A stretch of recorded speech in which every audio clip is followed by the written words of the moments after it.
Today, let's talk about predictive value of the thrombotic risk criteria proposed in the 2023 European Society of Cardiology guidelines for the management of acute coronary syndrome, insights from a large percutaneous coronary intervention registry.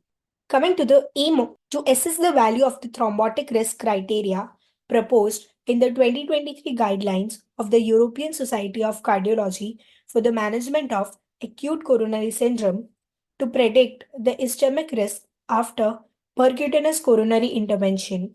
Coming to the methods and results, consecutive patients with acute or chronic coronary syndrome undergoing percutaneous coronary intervention at a large tertiary care center from 2014 to 2019 were included. Patients were stratified into low, moderate, or high thrombotic risk based on the European Society of Cardiology criteria.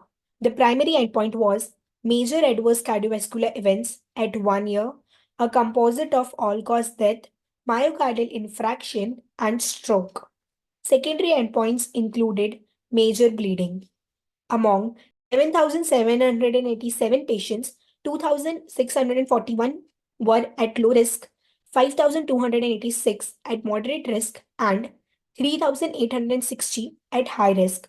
There was an incremental risk of major adverse cardiovascular events at 1 year in patients at moderate and high risk as compared to those at low risk due to higher rates of all-cause death and myocardial infarction. Major bleeding rates were increased in high-risk patients, but similar between the moderate and low-risk group.